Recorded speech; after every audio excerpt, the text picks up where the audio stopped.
Eso está alineado con la misión y la visión, que es la estrategia fundamental de la empresa. Entonces, cada una de estas 4 que nombré, que son aprendizaje y crecimiento, que está la tecnología y los recursos humanos, los procesos internos, que ahí es muy ingenieril, porque es toda la logística en cuanto a producción y servicios, de bienes y servicios. Toda la parte de cliente, que ahí entra mucho, no solamente todo lo que es marketing, sino también todo lo que es publicidad. Y luego, todo eso tiene que estar alineado para obtener buenos números financieros, que ahí es netamente microeconómico. Todo eso alineado con la misión y la visión.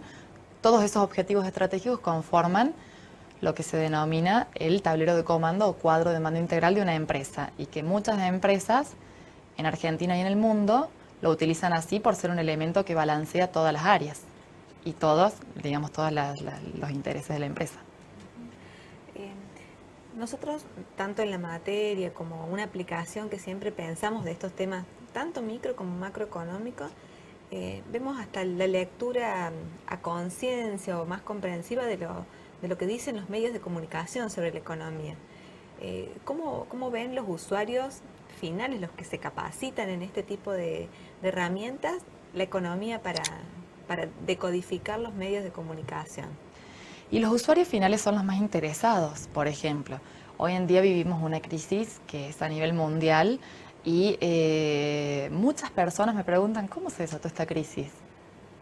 Si uno más o menos maneja los elementos de economía y se interesa por eso, solo va a poder decodificar esto y poder decir, no, la crisis empezó por las hipotecas basura en el gobierno de los Estados Unidos, y ahí poder armar toda la secuencia de hechos que desencadenaron lo que estamos viviendo hoy en día.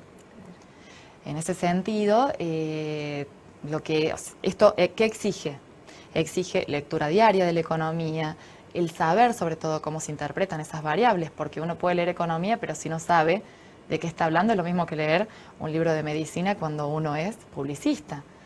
Es una cuestión de vocabularios, de incorporar vocabulario, de incorporar conocimientos, y sobre todo de que esa información o esos conocimientos se vayan haciendo amigables en uno. Esto es, que uno, a través de la materia, incorpore los conocimientos para que después los pueda analizar naturalmente y ya el análisis salga naturalmente. Bueno, te agradezco mucho, Gisela. Bueno. Terminamos acá con la entrevista y vamos a pasar a un próximo bloque, así que nosotros nos vemos un ratito más. A Gisela la despedimos en este momento.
De la clase, existe una vinculación muy fuerte entre lo que ocurre en el mercado monetario con las decisiones del Banco Central de emitir dinero y sus consecuencias en el nivel de precios, es decir, qué es lo que pasa con el valor del dinero.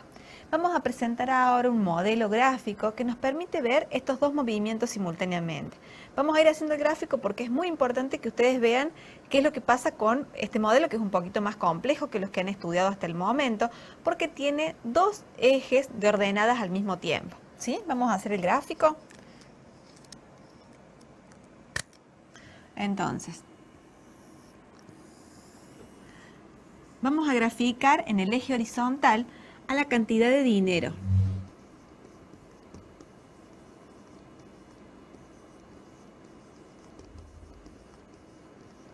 Por otra parte, en el eje principal de los ejes verticales, vamos a tener ilustrado qué es lo que ocurre con el valor del dinero. Esto es, ¿qué podemos comprar con el dinero que tenemos? Es decir, para cuánto nos sirve en términos de bienes que podemos llegar a adquirir. Y después vamos a tener un segundo eje, que este es el novedoso, donde fíjense que yo indico la flechita en sentido inverso. ¿Qué quiere decir esto? Que nosotros vamos a tener los valores altos de la variable cuando grafiquemos en la zona inferior y los niveles bajos cuando grafiquemos en la zona superior, es decir, en niveles elevados de la variable. La variable que estamos ilustrando acá es el nivel de precios de la economía. En este esquema vamos a representar ahora la demanda y la oferta de dinero. La demanda va a tener una relación negativa con el valor de dinero, es decir, que a medida que el valor del dinero sea más bajo, se va a demandar una cantidad de unidades monetarias más elevadas, pero la oferta de dinero no va a presentar una relación importante con el valor del dinero, es decir, que va a ser vertical. Esta oferta del dinero, vamos a decir que básicamente está controlada por las decisiones del Banco Central en cuanto a la cantidad de dinero que emite o a las operaciones de mercado abierto que va desarrollando. Veamos ahora qué es lo que ocurriría en este mercado, donde, por ejemplo, nos situamos en un cierto nivel de valor del dinero B sub 0, que corresponde con un nivel de precios P sub 0. Si el Banco Central decide emitir dinero, ahora la grafico en rojo para que ustedes vean que este es el movimiento que va teniendo la cantidad de dinero que la economía dispone, analicemos qué efectos se han producido tras el cambio. Nosotros tenemos una situación de equilibrio. Fíjense que la cantidad inicial correspondía a la cantidad Q sub 0 y ahora que hay más dinero en la economía, pasamos a una cantidad superior Q sub 1. Desde el punto de vista del valor del dinero, el valor del dinero disminuye. Al tiempo que el nivel de precios se ubica en una magnitud mayor, porque recuerden que este es un eje que está invertido, ¿sí? Nosotros tenemos esta vinculación. ¿Cuál es la relación económica acá? ¿Qué es lo que va pasando?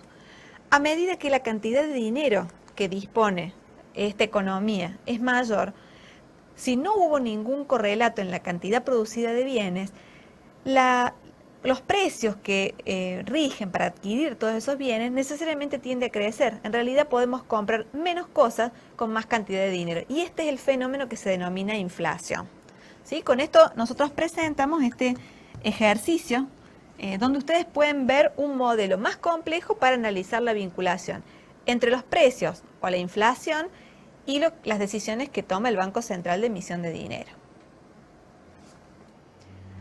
La relación que presentamos con el modelo anterior lo podemos también ver a través de un modelo muy famoso que se denomina ecuación cuantitativa. Esto fue presentado o es más que nada difundido por la Escuela de Chicago, que hace referencia a una vinculación fuerte que existe también, o la misma vinculación que mencionábamos antes, entre precio y cantidad de dinero.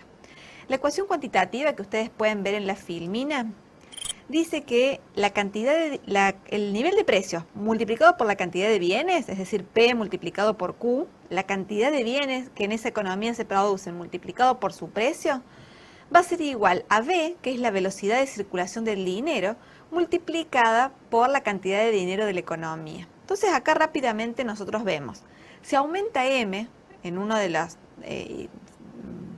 lados de la igualdad, necesariamente va a modificarse algo en el otro lado de la igualdad, o P o Q. El problema es que Q, que es la cantidad de bienes, no se modifica tan rápido, ¿sí? Entonces, como necesitamos tener esa igualdad permanentemente equilibrada, los ajustes se dan por el lado de los precios. Se verifica lo mismo que nosotros estuvimos presentando en el modelo anterior, ¿sí? Entonces nosotros, este equilibrio, dado que la velocidad de circulación del dinero generalmente permanece constante y las cantidades no son tan rápidamente modificables porque implican modificar planes de producción de muchísimas empresas o disponer de más recursos de los que la economía dispone, entonces para que esta igualdad se mantenga, si el Banco Central emite más dinero y aumenta M, en consecuencia vamos a estar aumentando la cantidad, el nivel que tengan los precios en el otro lado de la ecuación.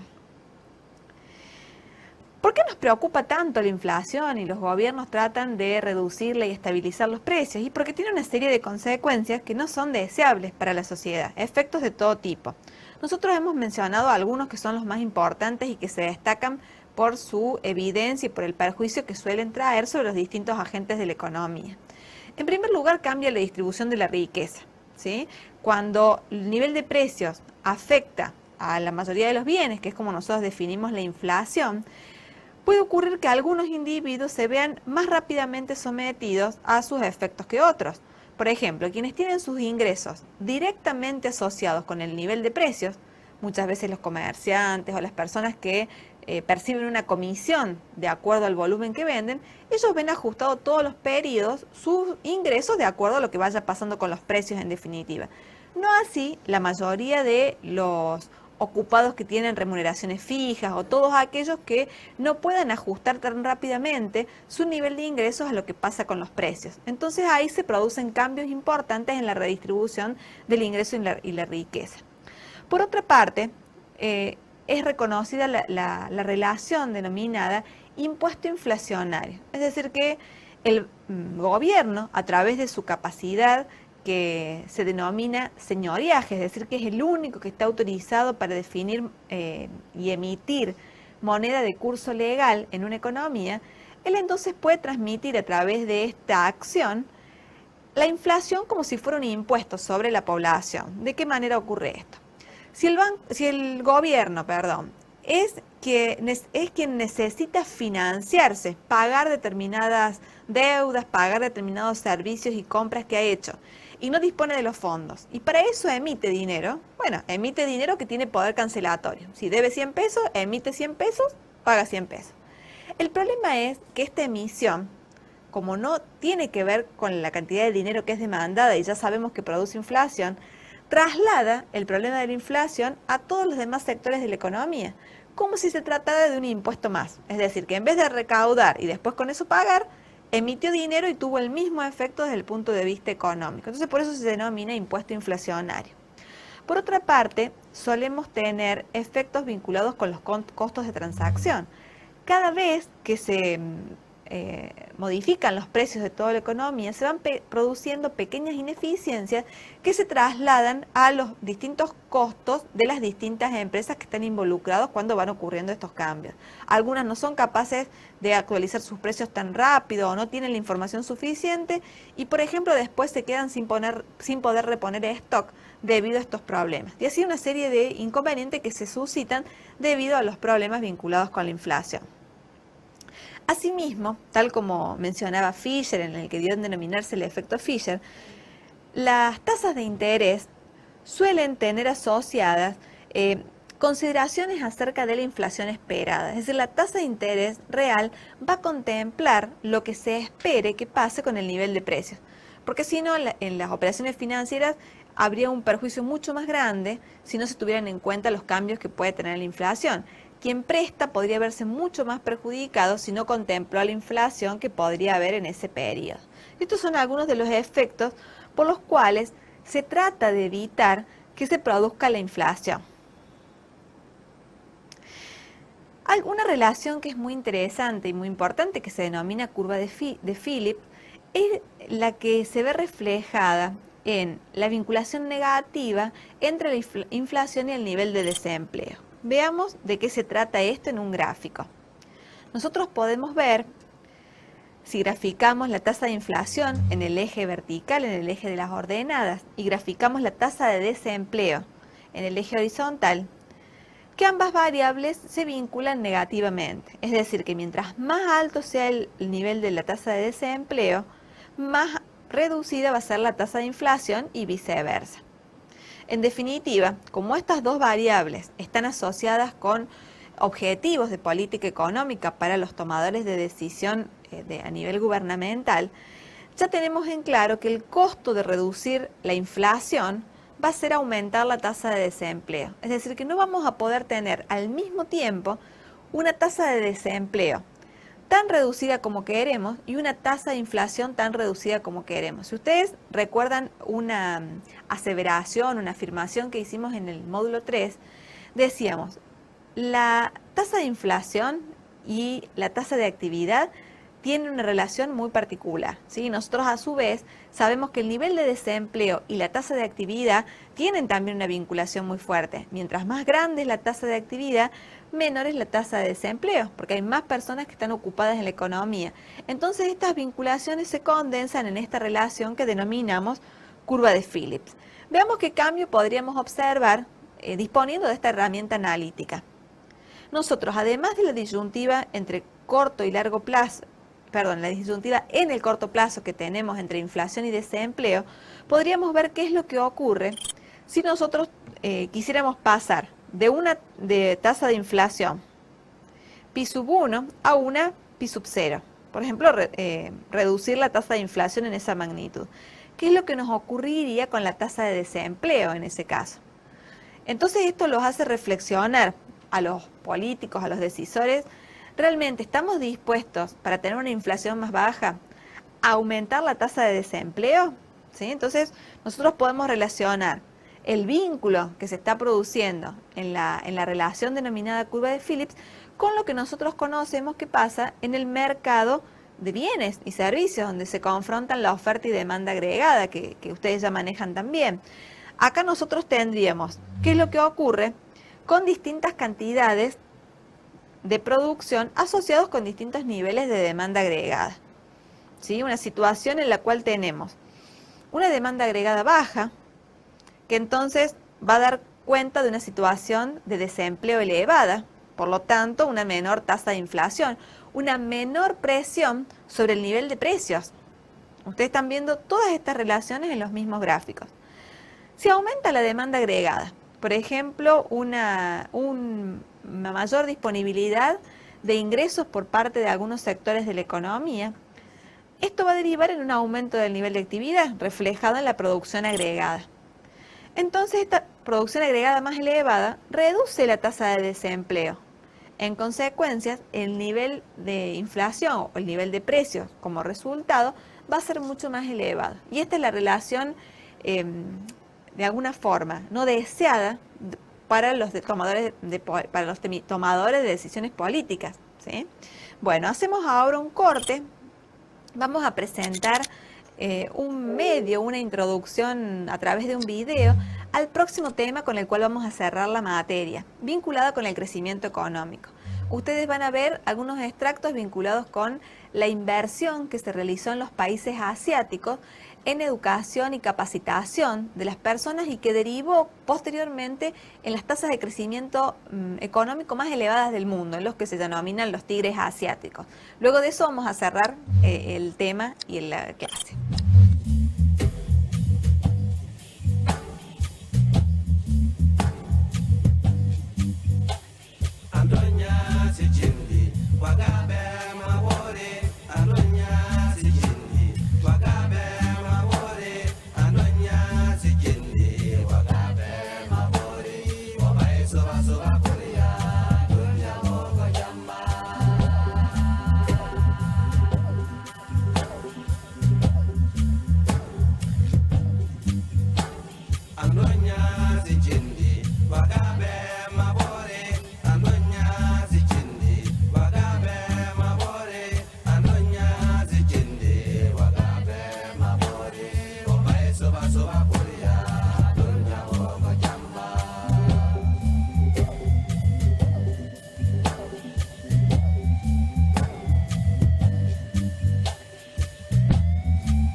Comenzamos ahora con el tema crecimiento económico. Ya dijimos que en primer lugar el crecimiento económico es un fenómeno de largo plazo, se va dando en un horizonte temporal bastante extendido. Básicamente nosotros lo vamos a medir a través de qué es lo que ocurre con el nivel del PBI de un determinado país, como vimos en el módulo anterior, medido por supuesto en términos reales, para no dejarnos engañar por lo que haya pasado con el nivel de precios, sobre el cual ya hemos hecho muchas consideraciones hasta ahora en el módulo de esta clase. Lo que vamos a ver son, en primer lugar, cuáles son los determinantes, es decir, de qué depende que se dé el crecimiento económico, y en segundo lugar, cómo podemos, a través de políticas económicas, es decir, de acciones concretas que los gobiernos vayan haciendo o favoreciendo, conseguir el crecimiento económico. ¿Por qué estudiamos esto? Porque desde el punto de vista del bienestar de una sociedad, el crecimiento económico es lo que posibilita de alguna forma el desarrollo. El desarrollo en sí es el objetivo definitivo que suelen tener las políticas económicas. Lo que pasa es que nosotros no podemos medir tan fácil los indicadores de desarrollo, más vinculados con la globalidad y una visión integral de lo que está pasando con la calidad de vida y las condiciones en las cuales están todos los miembros de una sociedad. Y el crecimiento económico lo tenemos más accesible a través de medidas económicas. Y sabemos que el crecimiento es una condición del desarrollo. No siempre que haya crecimiento se va a dar el desarrollo, pero es una condición que lo posibilita. Entonces, como primer protagonista del crecimiento, mencionamos a la productividad.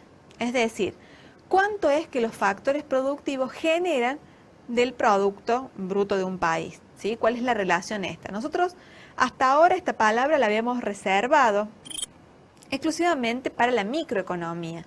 Vemos que también podemos tener una medida de este tipo para medidas agregadas. Es decir, por ejemplo, si nosotros estamos pensando en la productividad del trabajo, también podemos decir cuál es la cantidad de producción que un trabajador, ahora sí de toda la economía, genera en cierto periodo de tiempo. Entonces ahí nosotros tenemos organizado una medida que nos va a permitir decir, bueno, cuánto es que este país está creciendo o puede llegar a crecer. Veamos el primer determinante de la productividad, el capital físico. ¿Se acuerdan que nosotros hemos definido capital físico como todos los equipos y todas las maquinarias que permiten fabricar otros bienes, ¿sí? Bienes que son capaces de fabricar otros bienes?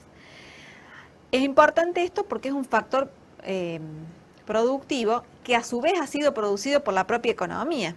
Entonces necesita que se renuncie al consumo de ciertos bienes en el periodo presente para tener más capacidad de producción en el futuro.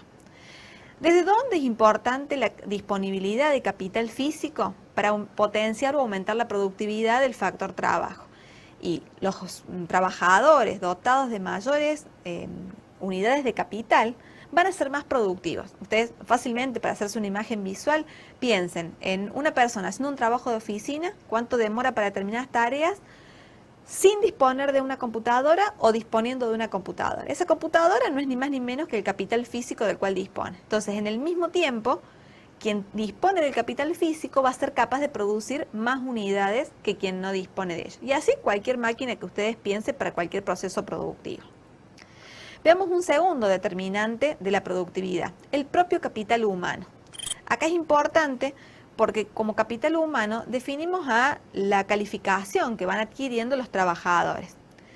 Dentro de las políticas, esto es uno de los aspectos más importantes que se analizan porque implica tener coordinadas todas las políticas que se desarrollan desde las áreas de educación de un país, las áreas vinculadas con el mercado de trabajo y las áreas productivas. De nada nos serviría en un país que estén absolutamente descoordinadas las políticas que se van haciendo en cada una de estas áreas. Y algo más que no suelen incluir los textos, pero yo creo que cada vez la literatura más moderna va a incluirlo como un factor más del capital humano, las áreas de salud. Si nosotros no tenemos una población sana, es muy difícil que se dé la captación de mejores conocimientos por parte de esa población. Entonces, desde ahí son importantes las políticas integradas, desde que nacen los niños y se les puede dar una buena alimentación, evitar así el tema de la desnutrición con sus graves consecuencias después en la posibilidad de capacitarse, todas las políticas educativas a lo largo de todos los ciclos escolares, donde, por ejemplo, para el caso de América Latina y algunos otros países que están saliendo de las peores situaciones de su desarrollo, ya no hay tanto problema con universalizar sobre todo la educación básica, que es la que se conoce que genera más productividad de todos los niveles. ¿Cuál es el problema básico? Generar calidad y una calidad equitativa. Entonces, ese es un problema importante que plantea luego la formación de capital humano. ¿Cómo conseguimos que todos los individuos tengan una educación de una calidad mínima aceptable? Esto es lo que va a aumentar en definitiva las capacidades productivas de un país medida en productividad. Entonces, la idea de capital humano es muy interesante en ese sentido. Otro de los factores que potencia la productividad es la dotación de recursos naturales que disponga un determinado país.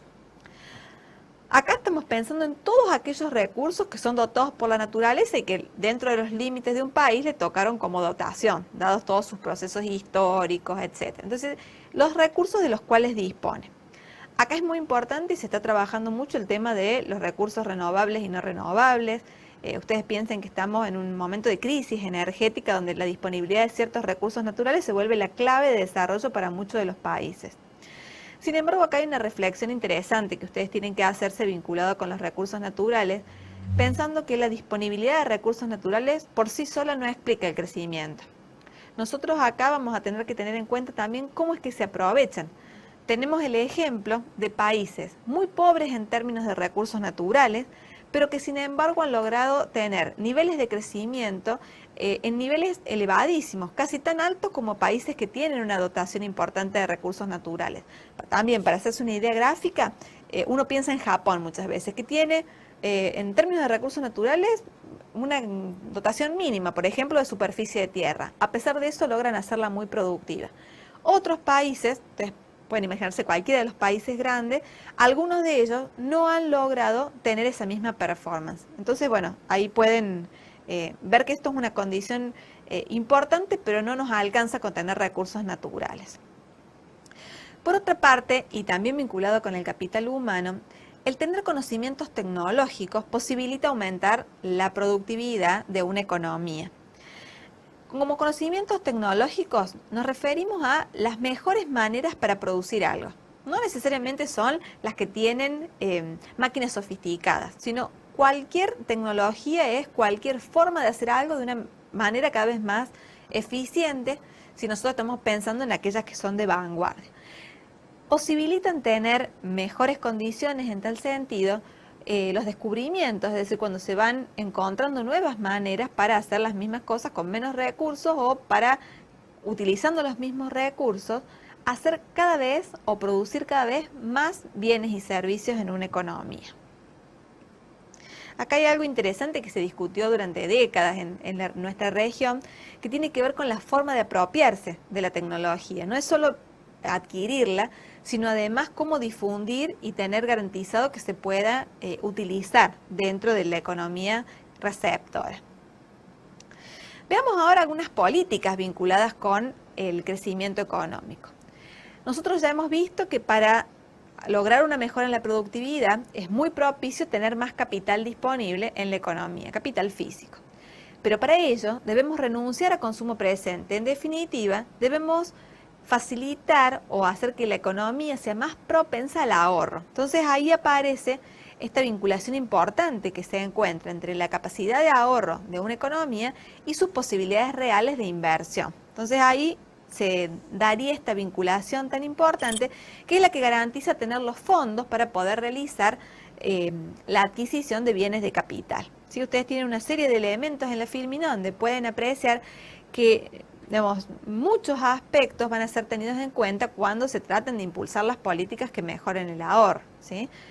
Siempre sabiendo que el ahorro se da a costa del consumo presente. Otro elemento importante de las políticas de crecimiento son las consideraciones y el tipo de vinculación que va teniendo un país con la inversión extranjera. Es decir, cómo el país recibe a estos flujos de capital que van a destinarse a distintos usos. Acá una terminología que es muy importante que ustedes manejen es la que se vincula con inversión directa e inversión de cartera. Inversión directa la llamamos a toda aquella inversión que va a parar a bienes de capital realmente.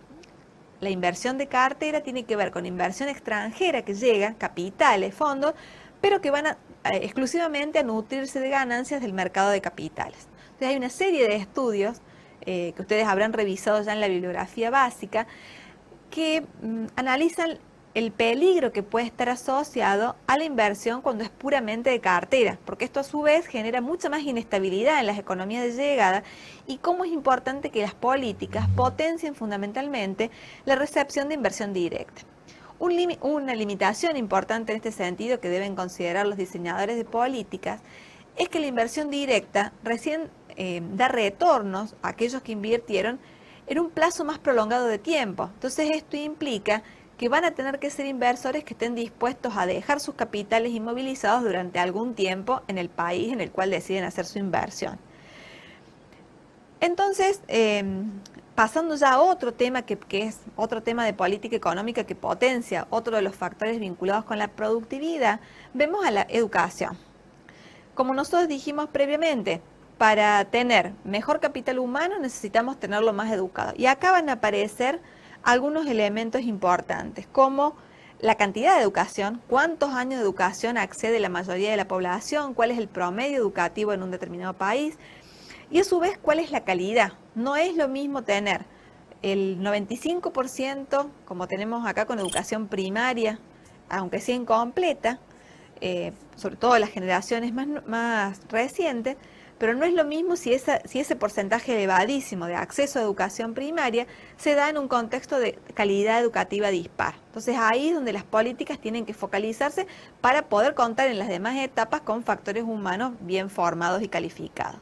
Por otra parte, es importante en el caso de la educación tener en cuenta en el diseño de políticas que es un mercado con fuertes externalidades, es decir, que lo que ocurre en ese mercado tiene impacto más allá de ese mercado y no suele ser totalmente sufragado por los gastos privados que hacen los individuos. Y desde ahí son importantes los apoyos que va haciendo el sector público, porque toda la sociedad se beneficia por tener una población en general más educada, por todos los beneficios que tiene, hasta de forma de comportarse en la sociedad, mejor comprensión de las normas, mejor comprensión de las acciones que deben hacer o no deben hacer para preservar su salud, etcétera. Finalmente, como un tema importante para la mayoría de los países en desarrollo, es importante la reflexión acerca de la fuga de cerebros. Es decir, muchas veces los países en desarrollo hacen enormes esfuerzos por calificar a su población en edades jóvenes y parte de esa inversión se filtra porque las personas mejor formadas terminan yéndose a vivir y a trabajar a otros países o a terminar de formarse. Si las políticas ahí no tienen en cuenta esto, se están desperdiciando muchísimos recursos desde muchas veces países que tienen que hacer esfuerzos muy grandes hacia países ricos. Y esa dificultad es interesante, pero a la vez importante para las políticas. Otro elemento que podemos visualizar, entre todos los que ustedes han leído en el manual, pero nos concentramos en algunos de ellos, se vincula con la protección de los derechos de propiedad y la estabilidad política. Es decir, si nosotros queremos inversión, si nosotros queremos que se mejore la productividad en la economía, tenemos que garantizar de alguna forma a todos los intervinientes que se van a respetar este tipo de derechos. Es muy difícil si no hay garantías acerca del cumplimiento de estos derechos, que los inversores vengan tranquilos a depositar su dinero y que estén dispuestos a dejarlo durante mucho tiempo. ¿Sí? Estas políticas son las que tendríamos que tener en cuenta. También el libre comercio favorece el crecimiento, sobre todo cuando las medidas del comercio permiten que el país se oriente hacia afuera, siempre que permita aumentar los niveles de comercio y especializarse en aquellos bienes en los cuales tenemos algunas ventajas. Uno de los temas más controvertidos también acerca del crecimiento es en qué medida a los países les conviene abrirse y en qué medida les conviene cerrar sus fronteras y tratar de ser autosuficientes. Y hay toda una discusión que se reavivan en cada época de acuerdo a los sucesos también externos que vamos percibiendo. Otro elemento interesante vinculado con los distintos elementos que favorecen un crecimiento armónico, el de la economía, es el tema del crecimiento de la población. Nosotros tenemos que tener en cuenta una serie de factores. Uno de ellos es la estructura que tiene la población teniendo en cuenta las edades, ¿sí? Muchas veces uno postula que si en un determinado país se da un crecimiento muy grande en la población vía nacimiento, esa nueva generación va a ejercer una presión muy grande en el uso y asignación de recursos. Entonces eso es importante y ustedes pueden ver una serie de elementos que son influidos por la estructura que tiene la población, ¿sí? Aspectos como la carga demográfica, aspectos vinculados con la participación laboral de las mujeres o no en el mercado laboral, etcétera, que pueden ser afectadas por un crecimiento desbalanceado. Y finalmente las políticas de inmigración, ¿sí? ¿En qué medida favorecemos que ingresen personas provenientes de otros países? Ahora, para terminar con este bloque y para terminar con la materia, vamos a repasar los contenidos que hemos visto durante esta clase. Entonces, con esto damos un cierre. Ustedes han visto muchos más elementos en el manual multimedial. En la clase de hoy analizamos las funciones del dinero, el rol del Banco Central, cuáles son sus responsabilidades de cara al resto de los bancos y al gobierno o Estado, las operaciones de mercado que puede hacer comprando o vendiendo títulos públicos. Presentamos la teoría cuantitativa del dinero, ¿sí? La teoría presentada por la Escuela de Chicago. Analizamos la vinculación que existe entre el nivel de precios y la cantidad de dinero disponible en la economía. Vimos cuáles son las consecuencias más nefastas de la inflación y por qué los distintos gobiernos tratan de que esta no se eleve demasiado. Y a su vez vimos que existe una relación negativa entre la inflación y el desempleo, lo cual lo hace más difícil de controlar a dos variables al mismo tiempo. Y empezamos a ver algunos temas vinculados con el crecimiento económico. Entonces vimos cuáles son los factores que lo favorecen y cuáles son las políticas que se pueden llegar a desarrollar para potenciarlo.